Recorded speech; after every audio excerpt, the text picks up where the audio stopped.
session is the biology of stress.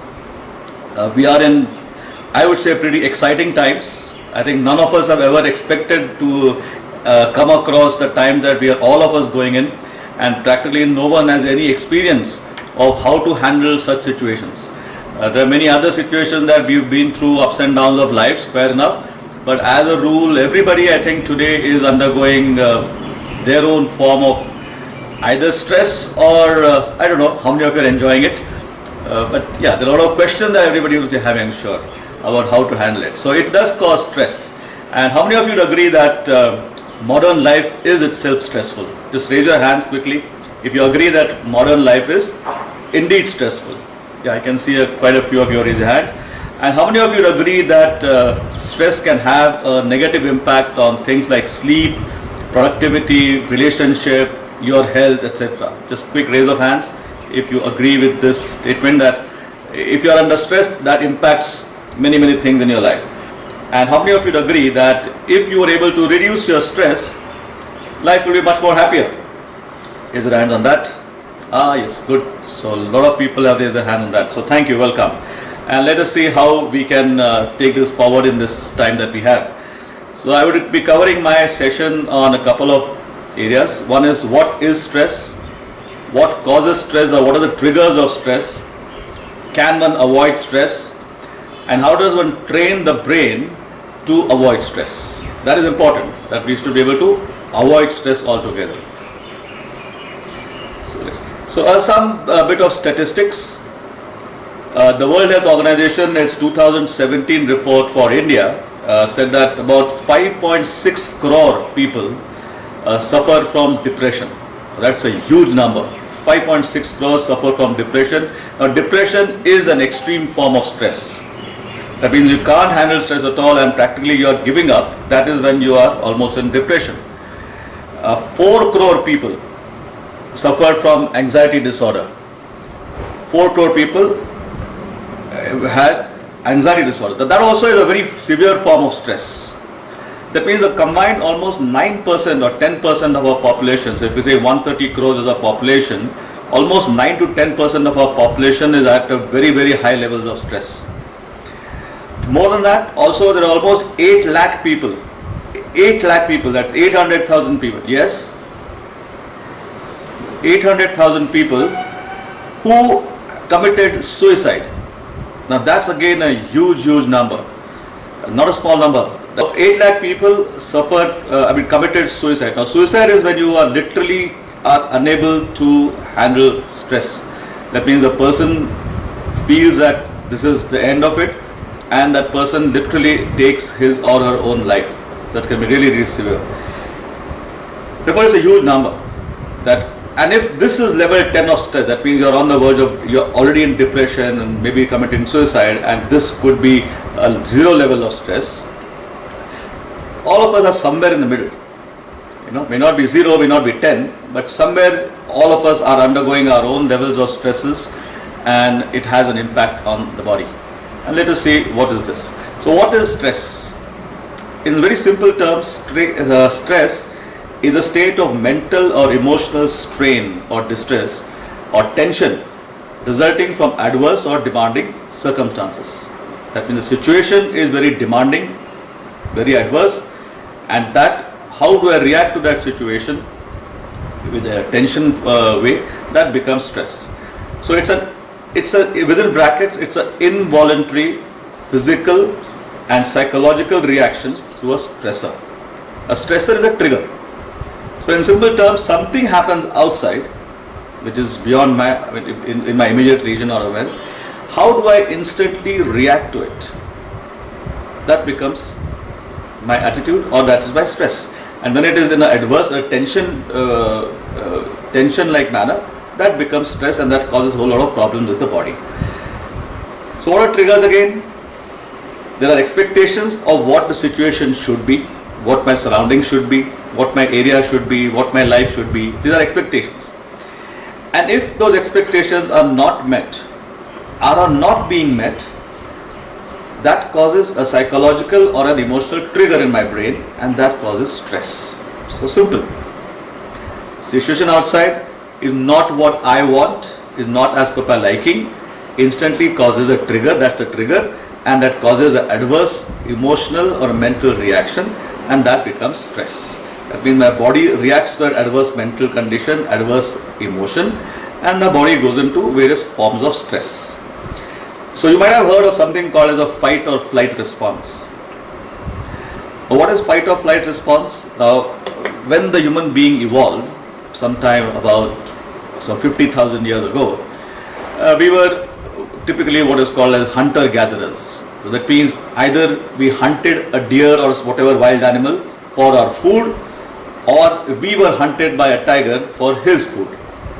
Therefore, we had to either fight for our survival with the deer or flee, run away from the tiger for survival. So our entire mental makeup, the body, everything was designed in that particular manner, right? Now the modern human being as we know it, as a civilized human being, is typically, I would say, current situation maybe about 100 years old. Okay, maybe 5,000, 6,000 years old if we go back to ancient, when the human being started settling down into an agrarian society. And therefore we did not literally have to hunt only for our food, nor that tigers had to hunt us for their food. Now that is only recent, but that means our entire body chemistry, etc., is still in that old prehistoric times. So it is that fight or flight. That means what? If you see a tiger, actually the tiger can be replaced today by a dog. So if you see a dog, the brain instantly will take that as a trigger and take it either fight the dog or run away from the dog. That causes the fight or flight response. Now how does this do it? How does the brain do it? Another example of these triggers is fear. Now fear is a stressor, and we are afraid of many things in life. People have fears ranging from darkness to light, fear of enclosed spaces, fear of open spaces, fear of empty places, fear of crowded places, fear of heights, fear of unknown, fear of risk taking, fear of being scolded by the boss, fear of failure, fear of rejection, fear of failing in a relationship, and there can be hundreds of fears. And every fear is a stressor. So again, give an example of the dog. If somebody is afraid of a dog and a dog happens to come by, your reaction going to be instantly one of fear. Okay, either fight the dog or run away from the dog. You will get many things happen to that. On the other hand, if somebody is not afraid of a dog, that guy will say, oh, it's so lovely dog, so lovely, it can play so well, very nicely, etc., etc. So fear is a big stressor. So what are the stressors, triggers? One is all expectations, if they are not getting met, become a stressor, a trigger. Fears are a stressor or a trigger. Now how does this work? How do these things happen? To give an example, again, I'm going to simplify things over here, make it very simple. Make it very simple so that I'm going to remove all the scientific jargon from it, and you all can, so I'm oversimplifying in fact. Okay. The brain can input information only through the five senses. That means you can get information through the eyes, you can see things, you can smell, you can hear, you can taste to the mouth, or there's a kinesthetic, there's a body, the touch. What does the brain do? Every time it gets these inputs from these five senses, it sends a signal to the brain. In the brain, like I said, I'm oversimplifying, it is going into two parts. One goes to the subconscious mind, one goes to the conscious mind. I'm sure all of you know about the conscious and the subconscious mind. Which is more powerful? It's the subconscious mind, which is very powerful. How much more powerful? The subconscious mind is powerful to the tune of 95%, which means 95% of the time we live in a subconscious way. We don't think and act. It is just going on automatic mode. Only 5% of the time do we go into the conscious mode. That's only 5%, right? So therefore, now the information that has come in has gone into two parts. One goes to the subconscious mind. Now why is it so much more powerful? The subconscious mind does only one thing. It does a quick check in the brain in the various places where it has stored memory, and does a quick check for where is there a match for whatever I am seeing happening now in front of me as a trigger. has something like this happened before? And it does a grrr, it does a quick check, gets a match, and says, what did I do then that I'm alive today? Take the action. And it sends a signal to various parts of the body to take the action as required, the fight or flight response, a measured response, and it takes that and action is taken. On the other hand, the information has also got to the conscious brain where it does the analysis. Just think, is it good, is it bad, what if, but, and, so why not, what if, is there any alternatives? Like again, give the dog example. Is a dog good? Is a dog bad? Is it friendly? Can I play with it? Can you play with it? All this it does. And it comes with some solution. And to do this, it takes 250 milliseconds. The subconscious mind on the other hand took only 50 milliseconds. That's very instant. It got a match, take action. The conscious brain took some time to take the action. 5 times more, but it is too slow. Therefore, even before the conscious brain has had time to analyze and come to a measured response, the subconscious brain has already taken the action and given direction to the body to act in a particular way. And that's how all stresses are caused. Because there are 2 words I'm going to use here. One is a reaction, another one is called as a response. And we'll come to this also later. Reaction is instantaneous. A response is done in a little bit more analyzed way. That means we analyze it, if, but, and, why not, what if, what are the alternatives, etc. And then we can take the action. That's a response. The reaction is just quickly it.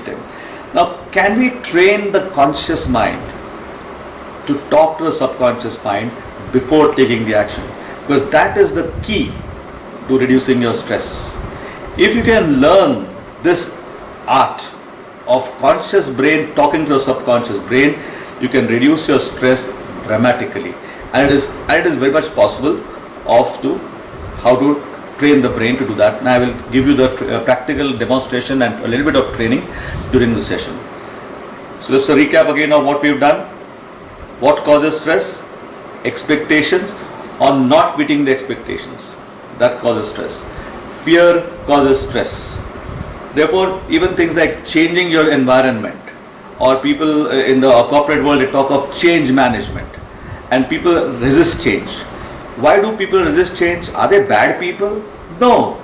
They're resisting change because the brain, the subconscious mind says, no, I'm okay with what is happening. Why go for something different? Because then I need to learn new things, etc. about a new situation, and let me not do that. That causes stress. Therefore, you will find we will land up in stressful situations because of change.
So instantly, okay, so we have 4 minutes remaining now. I just finished this and we'll let log off. So the thing, heart starts to pump faster, I can land up in palpitation. Lungs, you need tremendous amount of oxygen. So therefore the lungs open up their capacity, the breathing speeds up and you get fast and shallow breathing. The blood vessels, the lung passages open up, blood pressure increases, major vessels, blood vessels dilate because you want to send the blood to the brain to take out everything. Plenty of oxygen is required by the brain and by various parts of the body. There are cells in the body that require oxygen. Muscles become tense because now you have to fight or flight. The muscles do something. So therefore muscles become very, very tense and trembling can occur. Muscle can tremble, shake, shiver, or even cramps can occur. That's again because of high cortisol level. The pupils in the eye dilate because you need more light to come in inside the eyesight. You want to see better, so your eyesight become focused, but your peripheral vision is now blurred. Saliva decreases and therefore mouth can become dry. You get his mouth. The skin, blood vessels constrict. The blood vessels, you don't require blood to come to the skin. So the blood vessels the skin area will constrict. Therefore you can get chills, you can get sweating, you can become pale. Stomach, now you don't need to do any digestion. You have to run or fight. So you don't need to digest your food. Therefore the digestive juices in the stomach will stop. And whatever food is there inside your stomach and in your intestines will now start rotting because there is no digestive juices coming, and you can land up in loose motions, stomach cramps, etc. Okay, we have 2 minutes more before we log off. Right? Therefore your bowels will stop functioning, and that can lead to severe problems of the stomach, of the intestines, etc. All this happened because of what? That one dog which you saw. And like I said, there could be hundreds of such things happening to you in the day. That means you are going to get constant spikes of cortisol. And cortisol is the one which causes all these things to happen in a few milliseconds.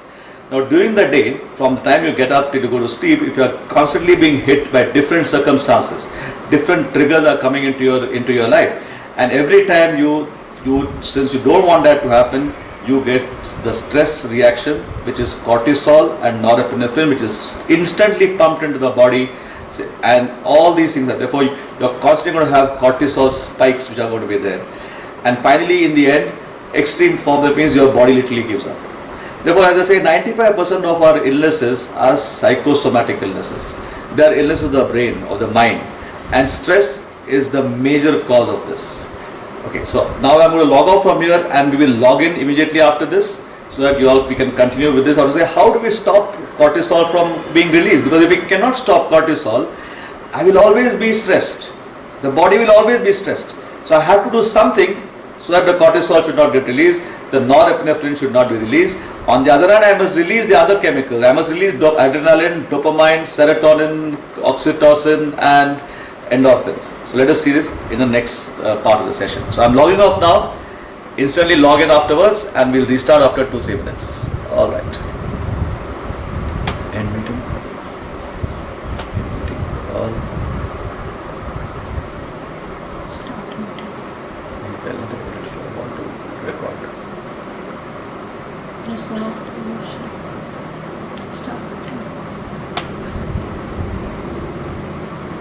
You can join in the paper now, and I can answer the chats from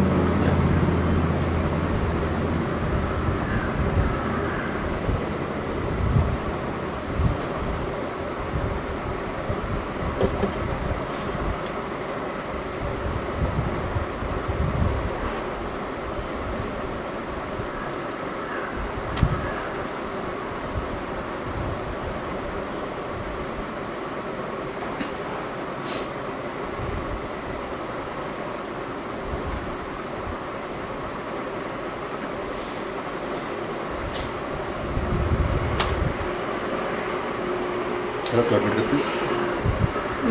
admit नहीं करता chat I can answer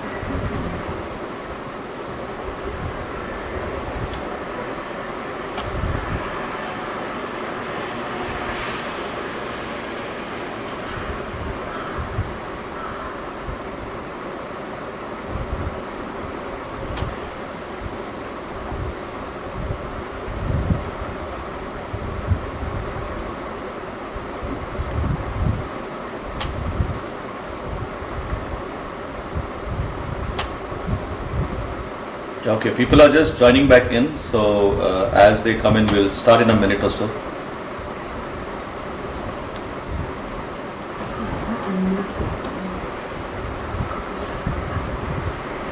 Okay, somebody is constantly unmuting their phone, so my request to you is keep your phone muted when the session is on.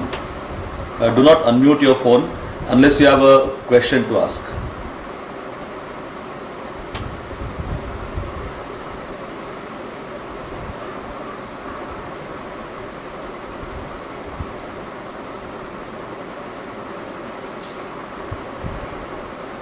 Yeah.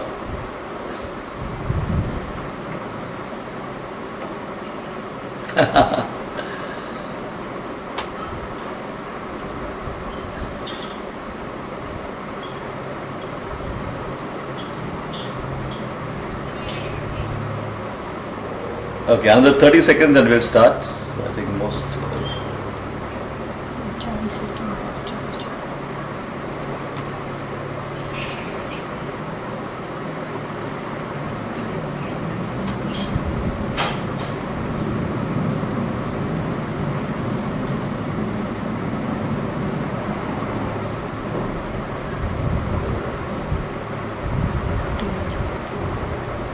Okay, let's resume.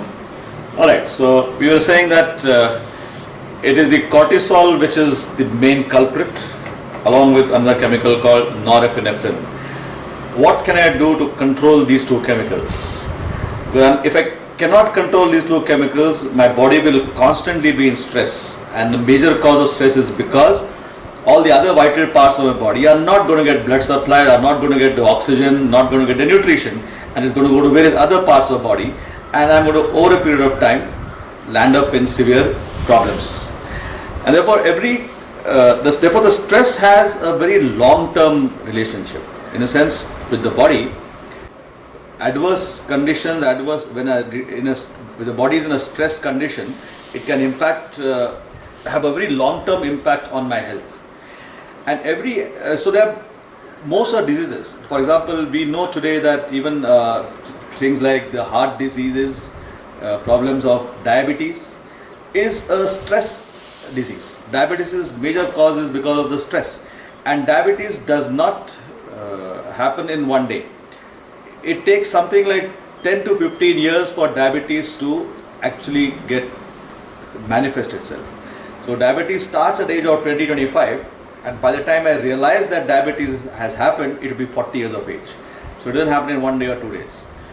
It's a long time that the body sustains itself, but at some time it gives up and says, okay, here's your diabetes, or the worst case, things like the heart problems, heart attacks, and many other such. Even cancer today is well understood is more or less a stress disease, because no virus or bacteria causes cancer. Now, how does one protect oneself so that one does not at all develop the cortisol in the body? It is important to train the body for that. So in the next 20 minutes or so, I'll try and give you some of the inputs as to what is it that one can do. So one is, of course, after already getting the stress, what should you do? And one is, I should not get stressed at all. One is, cortisol is released, now what do I do? One is, I should ensure cortisol does not get released only. So when the cortisol is already released, for example, many of us get angry, the shouting anger, the temper tantrums, and they happen like this. Do we really think and get angry that, okay, now I must shout, let me take 2 minutes of my time and now I must shout? We don't do that. Shouting is something that should not have happened, has happened. We will instantly react in the form of a shouting match, and shout at top of our voice. And then after some time, we feel. That means what actually happened? The subconscious mind reacted by the shouting. The conscious mind thought that I did not have to shout. I can still say this same thing can be done in a cool and calm manner. But it took time for the conscious mind to talk to the subconscious mind. Once it talks, we cool down. So one very simple method by which one can reduce your stress after already getting stressed, one is count to 10. And I'm sure all of you heard that when you count to 10, your anger level comes down. Take deep breaths, drink some water, sit down, drink some water. All this, why does it do it? Because the conscious brain is getting a time now to converse with the subconscious mind. And then the conscious mind says, okay, it need not get worked up about it. We can handle the situation, we can do it. Also, like I said, the brain is getting inputs from various directions, from the five senses, and multiple inputs are coming to the brain. The brain tries to process that information. If it cannot process the information, it also gives a trigger to cortisol saying take some action. Therefore, how do I handle these multiple inputs coming in? Now just imagine, this brain is only about 2.5 kilograms weight. That's it. It's a very small amount of weight of the brain compared to my body weight. My body weight is the tune of about maybe 70-80 kilograms. And therefore it's minuscule. But this 2.5 kg of body weight requires almost 20 to 25% of the entire oxygen that we are breathing in. It requires 25% of the nutrition. So it's a huge power consumption of energy and oxygen. And therefore you need a lot of oxygen to go to the brain to take any action. Therefore when you do some deep breathing, the brain can function much better. Also the brain can function in a very narrow temperature bandwidth. Now if you go back to your 8th, 9th standard chemistry, what is a byproduct of an electrochemical reaction? It's heat. That means in the brain there is something called as neurons. There is the cells in the brain that keep interacting amongst each other. It's an electrochemical reaction going on. There's electrical circuitry inside which is constantly whirring. There's a huge amount of electrical activity going on inside the brain. Like I said, there are 100 billion neurons. And the entire body has got cells, and there are 100 trillion cells. Now these 100 billion neurons are interacting. Already there are light bulbs going on inside the brain. More the neurons that work, that means more the brain is worked up. It constantly raises body temperature, the heat in the brain. How does it cool it? By blood. From where will the blood come? From the heart. And the heart pumps faster. And therefore when we are worked up, our heartbeat goes up, ensuring blood goes to the brain, ensuring oxygen goes to the brain. Now problem with oxygen. The lung capacity. When you open up the lungs, in the lungs there is something called as alveoli, where the actual interaction between the oxygen and carbon dioxide, give and take takes place. If you open up the lungs, any guesses as to how big is the surface area of a lungs? Make a guess, a wild guess. So when I did this on the internet, I tried to do a research on all this. They said that it is 2 football fields in length. That's a huge area of a lungs which is available for oxygen and carbon dioxide, taking in and releasing carbon dioxide. But you know how much an average human being uses? Just 1D area. That means we are not using our lung capacity that we have got for taking in the oxygen, and therefore we breathe fast. So if you check after this, how many breaths do you do in a minute? You'll land up in a figure of anything from 6 to 15. 15 breaths in a minute. That's very shallow breathing. That means your body is going to be extremely oxygen deficient. And if it is oxygen deficient, you are going to pump more blood. I want oxygen. The brain wants oxygen, so you're going to pump faster. It pumps faster, sending oxygen to the brain. At whose expense? At your other body parts' expenses, and you'll end up in trouble. Okay. So first thing is we must learn to breathe deeply, because if the brain is able to take charge of the situation by analyzing the situation, the conscious brain can handle the situation by doing its analysis. There is no need to send cortisol streaming to the body. It's as simple as that. So how do you do that? How do you learn to breathe deeply? Okay, the 2 methods one can do is to ensure that the triggers. One is, of course, before I come to the breathing part, one is the situation that is there. If you change the situation, the stress disappears. For example, this COVID-19 thing that we are undergoing, or the dog that is there. If you remove the dog from the scene, the stress disappears. If you remove COVID-19 from the scene tomorrow, suddenly tomorrow it comes up saying that this virus has died on its own, and no more stress because the situation has gone. So changing the situation is one method of doing it, but that is a very time-consuming affair. There are too many people involved in that entire situation. There are too many stakeholders to change the situation. Therefore, changing the situation itself per se may not be in my hands. Okay? That's very difficult. On the other hand, can I bring myself under control with all these chemical reactions we talked of? Cortisol, norepinephrine should not be released. Can I learn the technique of that? Because the situation I cannot change. So there is a very beautiful statement given by Stephen Covey in his book, The 7 Habits of Highly Effective People. He says that life is full of choices and I decide which choice to make. Which basically simply means that in every situation there is a choice of how to handle the situation. So he gives a formula for life, you can call it. The formula is, and if you can remember the formula, is fantastic. It is S plus R is equal to O. So what is S? S is the situation. The situation is generally beyond my control. I cannot control the situation, right? Therefore that's not under my control. What is R? R is the reaction. No, not the reaction. The response. Remember I used these two words earlier, response and reaction. So R is the response that I give to the situation. Now that's under whose control? That's under my control. A reaction is not under my control. The reaction is subconscious. I never have to think about a reaction. But a response is well thought out. What do I need to do in this situation? That's under my control. And based on this, that is S plus R is equal to O, where O is the outcome, natija. So irrespective of what the situation is, and it's under my control now how to respond. And if I learn to respond, I'm able to now control the outcome of the situation. I can control my stress. So I would say a simple lesson to be learned from this is that take responsibility for the choices that you make. Because in every situation, we choose. Nobody else chooses for us. It is my choice always. But choices can go wrong. And therefore, when a choice can go wrong, when will you come to know? After 6 months, after 1 year, I took a wrong choice. What should one do? Take responsibility. Raise your hand and say, I took a wrong choice. Don't blame others. So there should be no blame game. So what we are now interested in is, trigger happens, that's a situation. Should I give a reaction? Should I give a response? Response is way more powerful than a reaction. Okay? So I must train myself to give a response to whatever the situation is and not react. Now how do you train the mind to respond? That means I must press the pause button. How do I press the pause button? I must train the brain not to take an instant action. Wait, analyze, is this a crisis or can I think what needs to be done? That means how do I need to think? That's the next thing. Now the brain, our mind is a very funny creature. It keeps going left, right and center. What happens?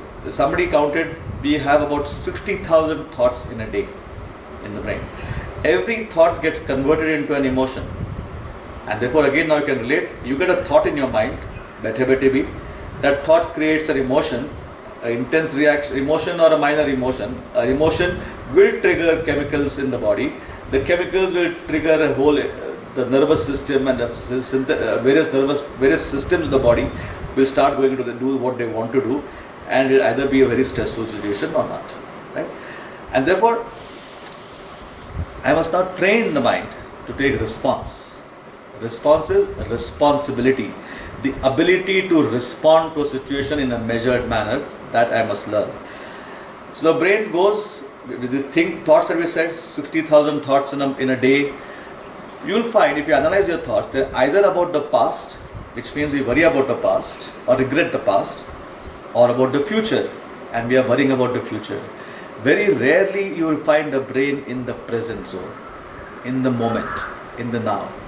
Now if I can train my body, train my brain to be in the present, it can then take immense actions, powerful actions. In the past, in the future, it's always going left and right, and it's always in the stress situation. So how do I train my brain now to be in the present? And that is where things like meditation and pranayama come into the picture. Pranayama, I'm sure, is well known to everybody. There are many different forms of pranayama. Ramdev Baba has made the pranayama a household word today in India, definitely. So he has got his 5 very famous pranayams. One is Anulom Vilom, Kapalbhati, Bhasrika, and etc. Very important. Now why are they important? Because pranayama is basically doing what? Is giving you intense breathing exercise. That means you are doing a gym. As you go to the gym and you exercise your muscles, your triceps, your biceps, your quadriceps, and your thigh muscles and your calf muscles. In the gym, do you exercise your breathing muscles, the lungs? I doubt it very much. Very much doubt it. Pranayam does that. Because, like I said, we have whole 2D areas of lung capacity and we are using only 1D area. How do you train your entire lung capacity to be taking in? It's by pranayam, methods of pranayam. And there are many of them. You pick the ones which you like. So I'll not go into pranayam much now. But I'll now talk about how do you be in the present, in the now. Right? That's what is required. How does one do that? And the best way to do that is a technique called as meditation. Which meditation? There are many different forms of meditation. In Patanjali Yoga Shastra, I think there are some 80 different forms of meditation that are there. You have Sri Ravi Shankar, where he teaches the Sudarshan Kriya, very powerful form of meditation. There is Sadguru Jaggi Vasudev, who teaches the Shambhavi Mahamudra, again very powerful form of meditation. There is Chinmaya Mission, who have their form of meditation. Ramdev Baba has his form. And so there are many different schools of meditation. Choose any one that you like. I have done all of them. I've attended various courses, and the one which I found very useful or comfortable, which I could do very easily, is called as mindfulness meditation or sensory meditation. That means meditation of the senses. Basic principle is keeping the mind in the current present position without letting it wander left, right, etc. So how do you do it? Right? How do you do that? How do you ensure the mind is in the center? We are going to do a very simple technique that we are going to do now.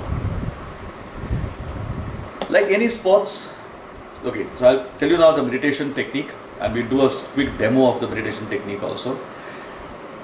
For any sport, you do warm up. So even meditation, you must warm up. What do you do? So we have to sit absolutely erect. Okay, either you're sitting cross-legged wherever you are in the ground, in Siddhasana or Padmasana, or even just sitting down, or on a chair. Wherever you are, your back should be straight. So I'm showing you your back. How should your back be? It should be straight, not slouch. So you should not be slouching like this. Back should be straight.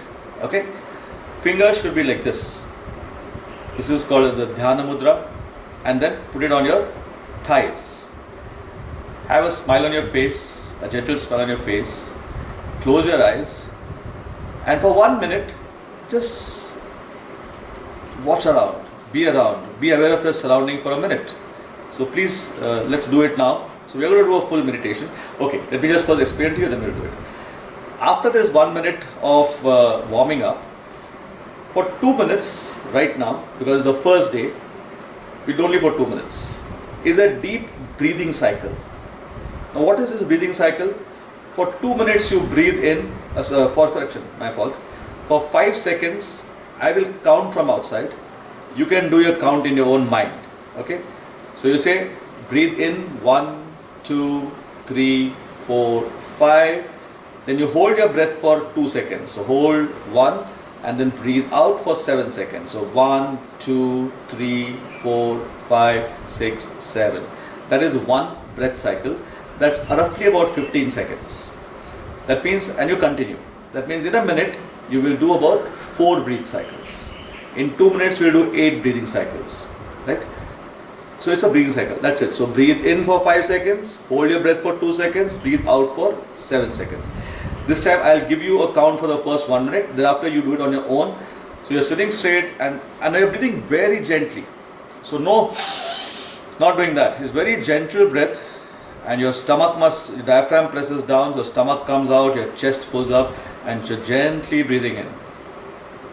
And you're gently breathing out. So you're very gently. This for 2 minutes. After that, let the breathing continue on its own. And then I'll ask you to open up your ears. So you want to be just listening around with your eyes closed, breathing, deep breathing going on. Just listen out to the sounds that are happening around you.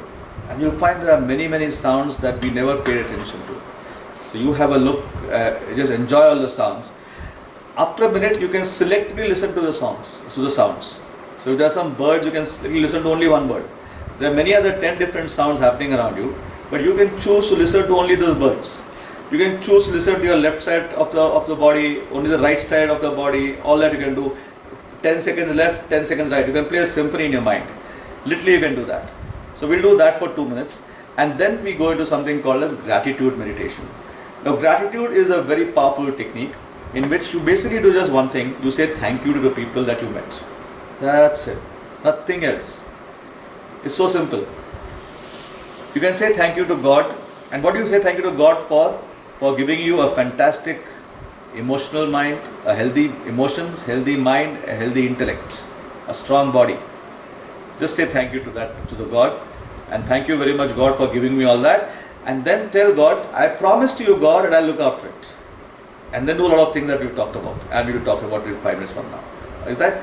So today what we'll do is, for about a minute we'll do gratitude meditation. It means whoever you came in contact with since morning, or maybe I'll guide you with your parents, with your spouse, etc.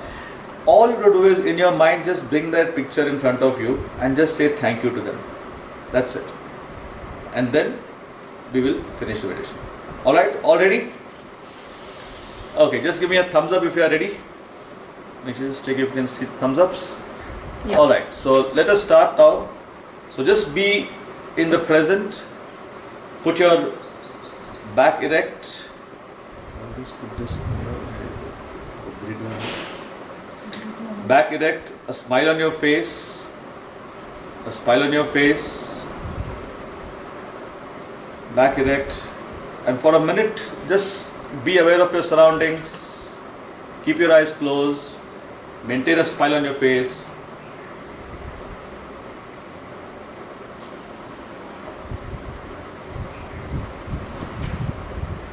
Maintain a smile and just be aware of your surroundings. Observe your breath. You should be able to feel your breath as it gently goes inside both the nostrils, from the nostrils into the windpipe, from the windpipe into the lungs. A lot of gaseous exchange takes place, and then you exhale slowly. And as there's a lot of friction happening as the air goes out. Have a deep cycle of breathing in and breathing out.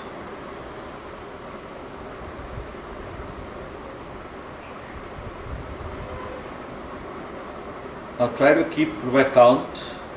Take a deep breath in, breathe in, 1, 2, 3, 4, 5, hold, 1, out, 1, 2, 3, 4, 5, 6, 7.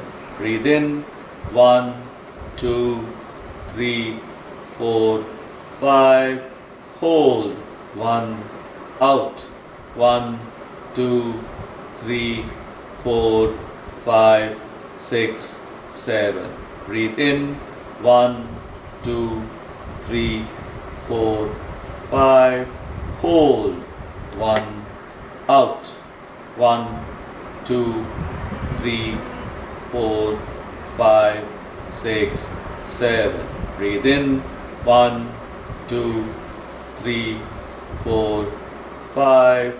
Hold, 1, out, 1, 2, 3, 4, 5, 6, 7. Now continue on your own. Count inside your mind. Ensure your focus is on the mind, on the breath. See if you can have no other thoughts other than the breathing. The counting is a thought. The breathing, focusing on the breath, is a thought.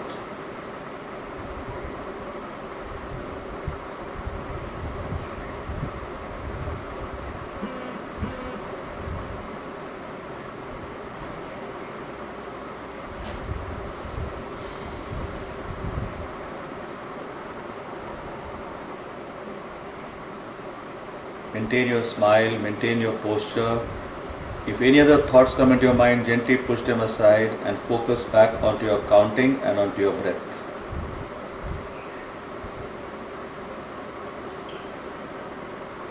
Now let the breathing go on its own. Open your ears and listen out to all the sounds happening around you. There could be many man-made sounds. There may be some natural sounds, maybe some birds, Maybe the fan is there whirring in the background, maybe an air conditioning. Maintain your smile, maintain your posture.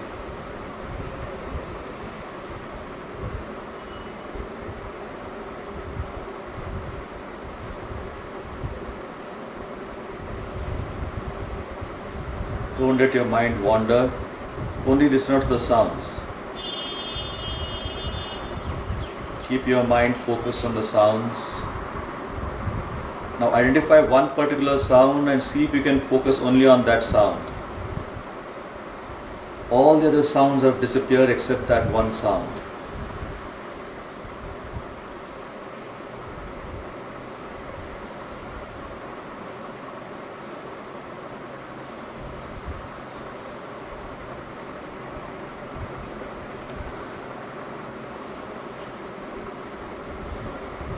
Now switch from that sound to some other sound.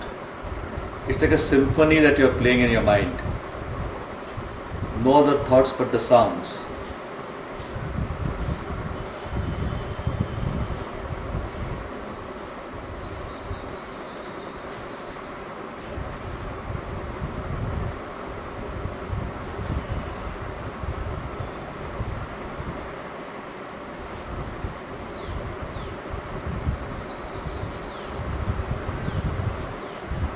Now once again become aware of your breath, and for 1 minute get back to counting of the breath. Can you keep the count?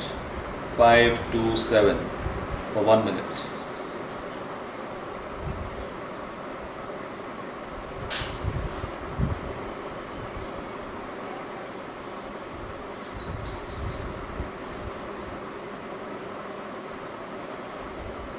If your mind wanders, bring it back to the breathing and the count.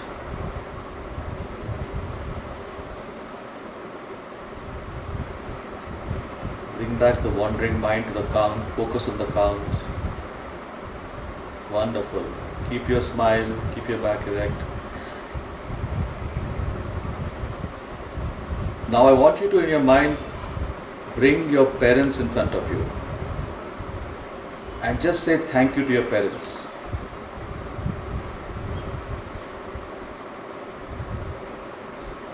Bring your spouse in front and say thank you to your spouse. There's no other conversation except a thank you. Dhanyavad. Either in English or in your mother tongue. Bring your children, those who have children, bring your children in front and say thank you to them.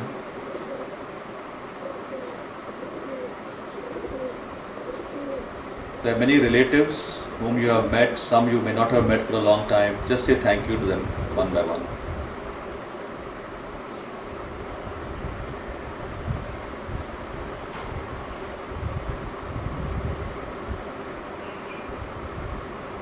Say thank you to your grandparents.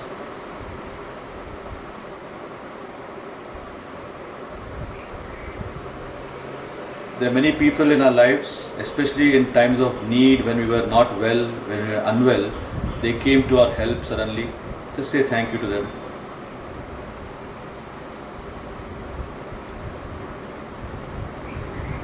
There are many unknown people who came in our path. We never know from where they came. We don't know where they've gone. Just say thank you to them.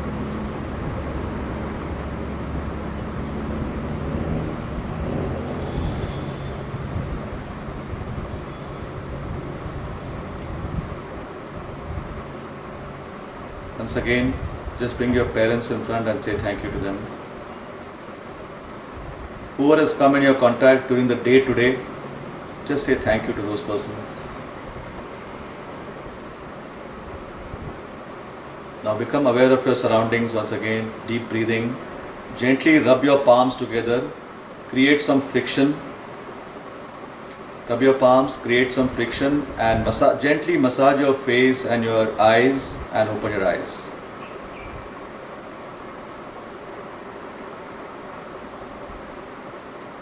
Okay, so this, ladies and gentlemen, was a very simple form of meditation.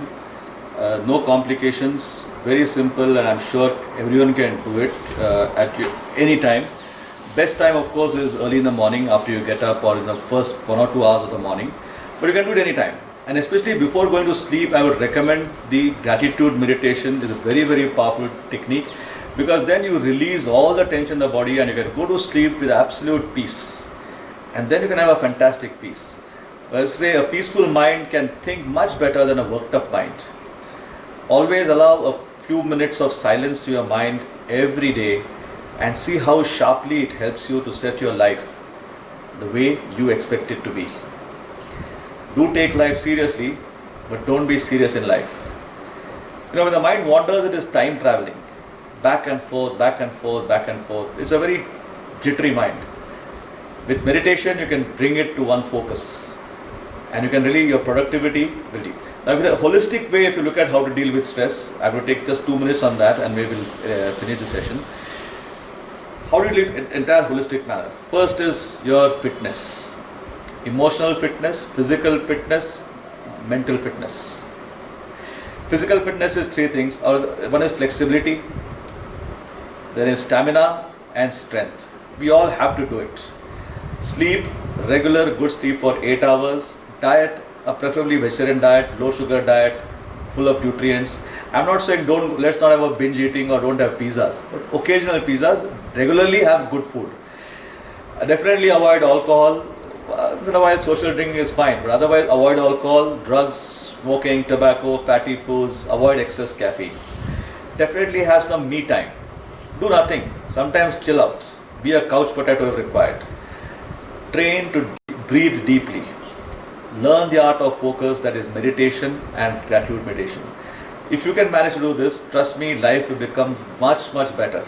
Because now cortisol is not getting released, norepinephrine is not getting released. The moment the release of these 2 chemicals stops, I have no stress and body is in a fantastic state.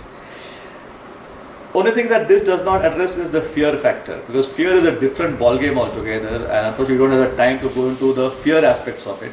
Fear will have another session, maybe another time, how to overcome fears. So with this, thank you very, very much for coming for the session. I hope it's been of some useful. We still have a few minutes left, so if anybody has a question, I'll be glad to answer. You can unmute yourself and just tell who's speaking and we can take it on. So thank you very much. Otherwise, beautiful, lovely, have a great time, enjoy. So yes, Rashmi. Yeah.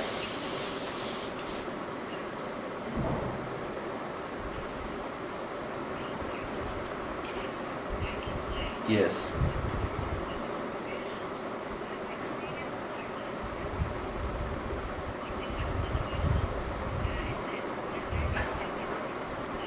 Yeah. You froze. Yeah, you got frozen. Okay. Yeah. So, yeah, it is. I would say fight. There are 3 F's: fight, freeze, or flight. One of them is happening. All of them are chemical reactions happening. So I did not mention freezing as a thing. In freezing also cortisol is released. Okay, so may not be as extreme as it, but again, freezing will also create a lot of problems. So we need to tackle the cortisol. The same thing. So that doesn't change. Yeah. Anybody else? Any other question? Anybody has got?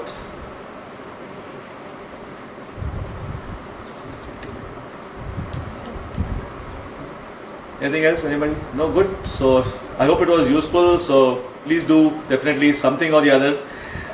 Like I said, do something. It will help you. And fear is a different ball game, because fear requires a different approach altogether. In fear, when you talk of, because fear is a major cause of stress also, but for fear we need to really tackle the subconscious mind. The memory itself has to be tackled, and we have to replace the old memory with an existing memory. Yeah. Yeah, Arun. Anything you want to say? Thanks, Arun. Thank you very much. Enjoy. Are you still in Turkey? Okay, enjoy Turkey. Yeah. Okay. Bye. Bye. Okay, guys. So thank you very, very much. Anybody else? Quickly, last 10 seconds. If anybody has anything. Komal, anything you like to? Komal, before we finish, anything you like to add?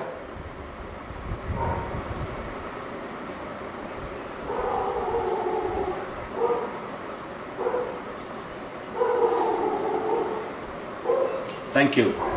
Thank you, Rupali. Thank you, Komal. Thank you for arranging it, and God bless you all. Thank you. Anything, Divya, you want to say something? Anything? Okay. Thank you. So, do give me a feedback on my number. You have my number on WhatsApp. So, all those who have you, let me know how it can be improved further. And yeah, okay. Thank you.